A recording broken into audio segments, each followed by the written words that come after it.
That's why we curate all these brands under one platform and give a very relevant experience when it comes to discovery and shopping that's very unique for jewelry as such. Whereas if I go to a marketplace, I'll be able to see hundreds of designs under one platform, and women are very picky when it comes to jewelry. We build trust at a platform level. Eternz as a brand brings in the trust.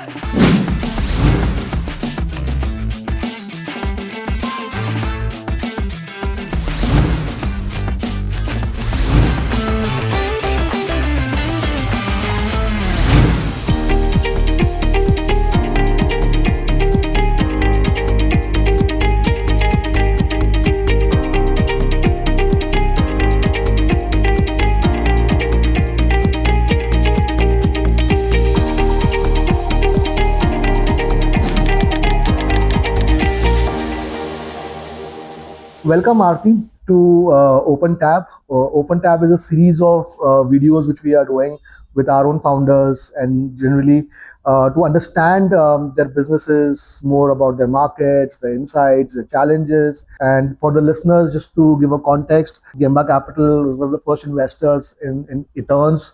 Arthi is a co-founder of Eternz. And I would request Arthi to first, maybe tell to our listeners what is the business of Eternz and what do you guys do? Thanks, Adit, for the introduction, and super excited for this. At Eternz, we are a curated marketplace for jewelry and watches. We have about 300 plus curated jewelry brands on the platform. Today, if you look at jewelry, right, it's a lifestyle. It's not anymore an investment. And we cater to that segment of jewelry. We have fashion, we have silver, and we have lab grown diamonds, lightweight golden diamonds as well on the platform. You could imagine us to be an icon for jewelry, right? A little bit about me, born and brought up in Pondicherry, have always been super passionate about jewelry. Used to mix and match jewelry as a kid, and did my electronics and communication engineering, graduated from IIM-Ahmedabad, and started my own D2C fashion jewelry brand back then. Was running it successfully for about 2.5 years. Then was heading marketing at Udaan for about 5 years, entire marketplace experience of building a large scale marketplace, and started Eternz of what it is today. Got it. Super wonderful. So whenever I talk to founders, there is always this reason why they started what they have. Either it's a problem they have encountered in their previous work environments and they want to solve for that, or they just have a domain expertise and they have an experience in that sector and they want to start and go independent, right? In yours is a very unique case. Like you have experience of running a marketplace, you have an experience of running a D2C brand, a jewelry brand, as well as you yourself face this issue or problem of when you want to compare multiple brands and there was no curated place to kind of get into it. So these are very there will be very unique insights, and maybe can you just share with us that when did you decide that okay, I want to start something like a jewelry marketplace, curated vertical marketplace like it does, and what was the what gave you that conviction to let's go ahead and start it, right? Yeah. So, like I said, right, I've always been passionate about jewelry. As a kid, I used to mix and match jewelry, and that's typically what got me started when I was in IIM-Ahmedabad second year. I was exploring opportunities of starting up, and the first product that came into my mind was jewelry, because I used to wear a lot of jewelry, mix it, and when I used to do that in the first or the second purchase itself, the product used to either break or quality is not so great, stones fall, product turns black, and so on. 90% of the cases, this used to be the case. And at that point in time in 2014, India branded players have sort of become very stronger. So I thought, why not a good quality mass premium jewelry brand and a typical D2C kind of a brand that I can sort of introduce. That's where it got started. And for 2.5 years, we built this and scaled the D2C jewelry brand as such. And it turns marketplace, like for my own wedding, I did not invest a lot in terms of gold and diamonds.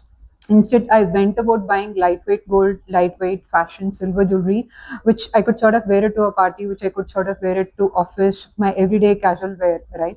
And I typically don't look at, even millennials and Zs today, we typically don't look at jewelry as an investment or savings as such, right? Yeah. It's every day. It's like the moment I step out of the house, I want to look good. Yeah. It expresses how I feel, what kind of person I am. I love minimalistic jewelry. A fast fashion apparels, like you have the Zaras and the Zudios of the world. Now, probably that has what was going to get replicated, and you're seeing that in fast fashion jewelry also, right? People want to have more SKUs, people want to collect more, and people are not necessarily going for the most expensive jewelry, right? But is this behavior more like a Gen Z behavior, or you seeing that across different customer segments of yours? We're seeing this across different customer segments, right? Millennials and Gen Z very, very strongly. Even Gen X in this segment, we do have Gen X customers who are roughly about 10 to 15% of our customer base who prefer to buy fashion jewelry even for weddings. When they go for weddings as a wedding guest, they prefer fashion jewelry, which is a designer brand, right? So typically, overall, we are seeing this change happen. And supply side, if you look into supply side aspects of it, right? We used to have 22 carat. Like when I used to go shopping for gold 8 years back, it used to be always 22 carat gold. Today, there is 9 carat gold that is BIS certified. So the supply is also changing. Where as a marketplace, we beautifully come in is typically the markets will keep changing. The supply will keep changing basis the consumer behavior changes, like gold prices have shot up, silver prices have shot up. So basis the consumer behaviors, the brands will keep changing, the products that they sort of cater to will keep changing. Whereas as a marketplace, I typically compound. That's why we curate all these brands under one platform and give a very relevant experience when it comes to discovery and shopping that's very unique for jewelry as such. Coming to like the marketplace business model, right? You had these horizontal marketplaces, the Amazons, the Flipkarts of the world, which started it, right, in India, and then verticalization started happening. It happened with apparel. Myntra came in 2015, 16 or so. Then it happened with beauty and personal care. Nykaa came in, and then with the as a segment, and then First Cry came in. Jewelry, I know a couple of people tried but were not that successful at it, right? So you think now is the right time for something what you're doing in terms of the marketplace model, and which and what has changed, which probably 5 years back probably it wasn't the right time, right, to build it. Yeah, you're absolutely right, right? 10 years back when I started a brand, I wanted to start a brand because branded play in the segment was very, very low. And Hmm. it was super unorganized. Fashion and silver was more looked at as an unbranded segment. And we used to go to a Jewellery or a Tanishq when it came to branded high-end purchases. But in the last 8 years, things have evolved a lot. During COVID, a lot of silver jewelry brands have come up in the space. And last 3, 4 years, lab grown as a segment has picked up, right? So 10 years back, if I were to start a marketplace, I did not have enough fragmentation in the supply itself for me to start a marketplace, right? It's Hmm. typically 5, 6 brands that were having majority of the market share when it came to gold, and rest of it is all unbranded. Today, if you were to ask me to start a marketplace in the US, I would still slightly hesitate because it's top 5 jewelry brands that have majority of the market share. Whereas now in India, the number of brands in this segment have mushroomed a lot. The long tail is a lot. Like you go to one single brand, they specialize in Mangal Sutras. You go to another brand, they specialize in dried leaves and flowers jewelry, right? Brands go deeper in terms of designs, deeper in terms of material, deeper in terms of Yeah. styles, and geographical differences also. A Mangal Sutra that's in the Mumbai or a Delhi region is very different from a Coimbatore or a Chennai, and there's geographical differences to it as well. Correct. So given the fragmentation and the preferences from a consumer point of view, number of brands are massive. Once the supply is fragmented, then for a consumer it's very difficult to sort of discover these products, right? I go to a standalone brand, I'll be able to see, let's say, 2, 3 designs of a pearl set. Whereas if I go to a marketplace, I'll be able to see hundreds of designs under one platform. And women are very picky when it comes to jewelry. Now is the right time for jewelry to sort of dominate this place and give the relevant experience for a consumer. But there is a lack of trust, clearly. I don't even know whether it's a genuine website, genuine brand. I don't even know whether the end product will be similar to what they've shown in the picture. I don't even know whether it will get delivered correctly on time or not. So there is a lot of trust issues there, and maybe that is also something which, as a marketplace, you are solving for, right? That's typically where a marketplace as a platform comes in. We build trust at a platform level. Eternz as a brand brings in the trust for these brands, right? If I were to say 10% of the brands that we have on the portfolio are established brands, brands that you would have heard a number of times, whereas 40% of the brands that we have are mid-scale brands, rest 50% are small-scale boutique brands who are very like designer-led brands who are very, very popular in a specific geography. We bring out distribution for them, we bring out voice for them through the platform. Yeah. So this is exactly what happened. When these Amazons and Flipkarts of the world kind of became big, you had a new channel to kind of distribute. So even a boutique jewelry designer who's probably just doing a small work like cottage industry can now actually has some platform to go to and increase his or her business, right? Yeah, agree with you, right? Like, for example, if you think of cosmetics, etc., typically people resonate with an Nykaa because they've been a market leader. If you think of eyewear, then I sort of typically think of Lenskart. Yeah. So Lenskart itself is a brand, Nykaa Correct. itself is a brand. So typically for jewelry, the moment you think of jewelry, Eternz itself is a brand that sort of translates to trust, that translates to quality, that translates to designs. That if I go to Eternz, I'll be able to discover anything and everything. And today the occasions are a lot. Yeah. Like I come to office, I need an office wear jewelry. Then at home, I need a casual wear jewelry. If I'm going to parties, I need party wear jewelry. If I'm going for vacation, holiday jewelry as a space has picked up quite well. Yeah. Right? So there are various vacations. I'm going for a wedding as a wedding guest, then I need something traditional, something that's modern as well. So occasions are a lot. That's typically what on a marketplace we sort of solve for any occasion. And the moment you come to the platform, trust is solved for. Yeah, yeah. No, this is very interesting. The amount of subcategories you're talking about, and we are right now, I think, still just talking about women. But I'm assuming there Yeah. are men jewelry which is coming up. There are kids jewelry which is coming up. There is spiritual jewelry which people are buying. It's just a huge, huge market out there, right? Absolutely. So earlier, when we used to think jewelry, we only used to sort of associate it to women, and men Correct. used to buy or gift jewelry for anniversaries, birthdays, and so on. But today, men are buying jewelry massively, and we have seen that, right? Our selection, the moment it increased from a men point of view, Gen Z men are buying more jewelry on our platform, and about 10% of our GMV comes from men jewelry as a category. And Wow. 40% of my users are men who either buy for themselves or they gift, right? And kids is a segment, especially in the silver category. Kids as a segment has picked up a lot. You see a 5-year-old or a 6-year-old kid today, she wears layered bracelets and she changes jewelry almost every week. And when she's going for a wedding with parents, she wants to wear something traditional, and they're okay not buying a gold. They're okay buying a fashion as long as it's skin friendly. That's where typically quality as such comes into picture. True, true. But one of the tenets of how a marketplace works is the frequency of purchases, right? Like, and as a category now, do you see that also changing? And give us some insights from your own business at Eternz, that how do you see the retention? How do you see the frequency of purchases increasing? And how are people looking at it? Yeah. See, like few years back, if you were to look into it, jewelry used to be an occasional purchase as such.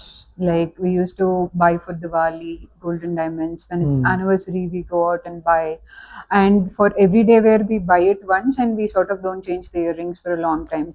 But last 4-5 years, what has changed is that on a daily basis, women want to change, especially earrings, because earrings are the most seen. If I'm wearing a gold plated jewelry that goes well with my dress today, tomorrow I'm wearing a silver plated jewelry. Day after I'm wearing a rose gold plated jewelry that goes well with my dress. So it's become an everyday thing. It's become a lifestyle. So the frequency of purchase has increased a lot in the last few years because the occasions are also a lot. Correct. And I typically change earrings on a daily basis or 2 days once. So that behavior we're seeing on the platform, the moment from first order to second order, the customer moves on the platform through branding selection. After second order, it has become a monthly purchase for us. So the time between second order and third order is just 28 days. And the time between a third order to fourth order is just 22 days. Got it. And I'm sure you are also evolving your marketplace from a technology perspective. There are AI tools now, and a lot of the offline behavior can now be replicated on the online side as well. Give us some examples on if you have kind of implemented something from a tech and from an AI perspective. Of course. See, think of the offline behavior, right? The moment we go to Commercial Street in Bangalore or something, there are like 10, 15 different jewelry stores. We go to 5, 6 stores. We explore designs. Wherever we like the design, then we sit in that store. There's a nice velvet tray in front of you. And then there's a nice mirror in front of you. And then what we do is take the shortlisted jewelry and try it in front of the mirror to see how it looks. So these kind of offline behaviors we've typically translated to online. We have an in-house built, our entire tech stack is in-house built. We have a virtual try-on that we've built in-house where the conversions are 3 times more than our usual browse and search kind of options. That clearly shows that consumers are engaging with these features which are more useful. That's Hmm. typically whereas a vertical marketplace, we make the discovery relevant for a consumer. 99.9% women do not know their ring size, but 30% of the market is ring sales in e-commerce. Hmm. And returns are very, very high for rings because size is always an issue, right? We built a virtual ring sizer where you can just place the ring on top of your phone screen and adjust the slider. It will show you your ring size automatically, and it's super easy for you to sort of purchase and have a very relevant, smooth journey through that, right? Got it. So this is more from a consumer perspective, but at the back end also we use a lot of AI. Our first level of catalog quality check is being done by AI today. It's not humans who are doing catalog quality checks. For example, if it's a stud, if it's a temple jewelry, it has to be mapped accordingly. The system reads through the image, understands what kind of product, and I can tell you, we have the best of LLM learnings when it comes to jewelry. No, so tell me, if I am a new brand in a D2C space, jewelry space, what kind of help can you, as a platform, provide us, right? Can you tell us insights in terms of, because you're sitting on a huge amount of data, right? So which regions, which price points, and how do you kind of, which kind of pictures work, what kind of colors work? There's so many things which you can help a new brand, right? So give us some examples of that as well. See, as a new brand first listing on the platform, so we typically also share our learnings in Yeah. terms of what works, how sales pick up on the platform, what's going to be a first month journey, what's going to be a second month journey. From a marketing perspective, what works, what doesn't work. From a packaging perspective, what works, what doesn't work. We give these kind of inputs to brands as well, Hmm. and from a style perspective as well. So there's a seasonality to jewelry as well, right? Like for example, March was more about traditional. So how do we bring those kind of seasonality, price point inputs, so price point discount inputs, so these kind of insights we typically give the brands, and also see what kind of SKUs are shaping up well for what kind of consumer segments. Let's say a Gen Z is very much interested in an arm cuff, category wise insights too, not just at the overall level. Correct. Today consumers are searching for arm cuffs, consumers are searching for waistline chains. So these new categories that are coming up, we give these insights to brands to sort of come up with those categories and sort of Hmm. launch them. And talking about new brands, right, how we look at as a marketplace, where there are established brands on the platform, for small scale and mid scale brands, we've beautifully seen good wallet share from a marketplace GMV perspective as well. There are about 15 brands on the platform for whom we are 65% overall wallet share for them Wow. in terms of sales. True. And like any other marketplace, if you're seeing gaps, there is also possibility that you would have your own labels, right? You'll have your own brands, because there is a gap, you can see it, and there is no one else who's building it. Why not get into it, right? Absolutely, right. See, my thought process as a founder when it comes to private label is that, hey, I don't want to copy my brand's designs and Yeah. then launch them on the platform. Absolutely a no for me. True. I've built a D2C fashion jewelry brand True. myself. I've listed on marketplaces. I sort of understand the pros and cons of doing that on a marketplace. So, our philosophy towards private labels is that we don't copy the designs of brands, and for jewelry, design becomes like the core for a brand, right? Hmm. So we figure white spaces where brands are not doing something. For example, we launched a first Korean jewelry brand on the platform, which is a private label. Korean as a theme has picked up very well in Yeah. India, starting from cosmetics to fashion. It has picked up lately. So why not jewelry? There is a space today. There's nobody who is doing a Korean jewelry specific category in this segment. So those are spaces that we want to go after from a private label perspective. Yeah. And you added watches as well, right, on the platform. Yeah, lately It is we've an adjacent category, right, to jewelry. absolutely, yeah. Jewelry and watches always go together. Yeah. It's been about 4 months since we launched watches, and we have really amazing partnerships when it comes to watches. And watches as well today is being looked at upon as an accessory. Like women, when we for watches for men is very different, very branded kind of a purchase. Whereas for women, it's more of an accessory as well. We Hmm. want to have a rose gold plated watch, a silver plated watch, a gold plated watch, which we can wear it and change it with the outfits that we wear. So jewelry and watches typically go very well together. Hmm. If I am an international brand who wants to enter India, and don't want to kind of go out all in myself and just want to first test out the waters, this is the perfect place to kind of come in and put up the products, provide some support, and see how the traction is, right? Absolutely agree with you. Not just for new international brands, but for existing international brands also, right? Hmm. Brands like a Pandora or any of these international brands, Kendra Scout, Missouri, which are very popular in the US, very popular in the Europe. They Hmm. don't have distribution in India, but Yeah. the spending capacity in India has increased quite a lot in the last 4 or 5 years. True. People want to buy luxury. but the availability is not there. So we will be that platform who will distribute these international brands in India, maybe become a sole distributor for new brands to enter into India as such. That's how we are looking at True, international as a market. true, true, true. Now, I want to now move from the online world to the offline world. We've seen things like, Lenskart maybe started also online, eventually went into offline. Nykaa has offline stores, right? So, you see in your roadmap eventually, or just on the horizon, Eternz branded offline stores, right? Because that is also not there in the way you are kind of curating and working. And give throw us some light on there, whether it will be EBU, EBOs, or it will be like a shop in shop concept like Sephora, or it could be like a multi brand store. How are you thinking about your offline business? Because we've seen people do tend to move from online eventually to offline also, right, for to capture a larger market. Agree. See, with offline, the TAM increases, and also a lot of other things. It adds to network effect, it adds to branding, and especially for a category like jewelry, which is touch and feel kind of a Yeah. category, offline makes a lot of sense, and offline is on the cards for us.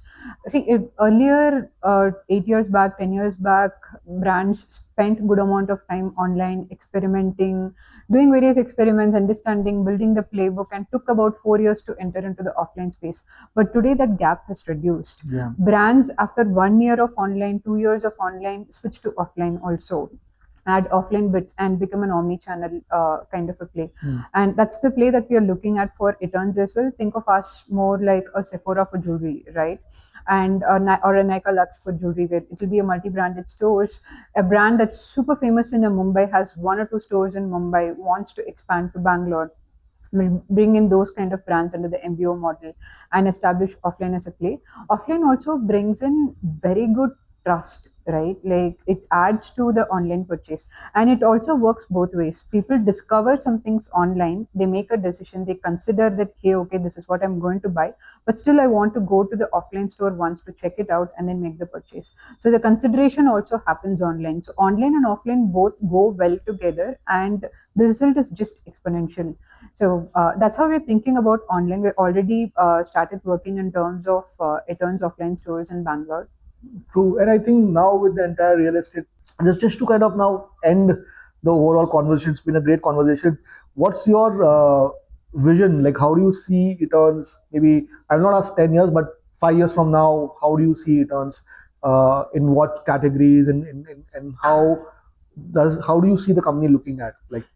Yeah, so we want to be the jewelry destination when it comes to Eternz as a platform. Today we are a marketplace. How do we become a marketplace plus plus? How do we become the infrastructure and ecosystem, build the ecosystem and infrastructure for jewelry as a category and watches as a category? That's how I look at it. Online plus offline is the mix that we're looking at, 50-50 percentage maybe from a GMV point of view. But overall, how are we solving for consumers? How are we solving for brands? Building that infrastructure for this category is how we are envisioning it as. Got it. Super. Thank you so much for your time, Arti. It was lovely talking to you. Same here, Adit. Thank you.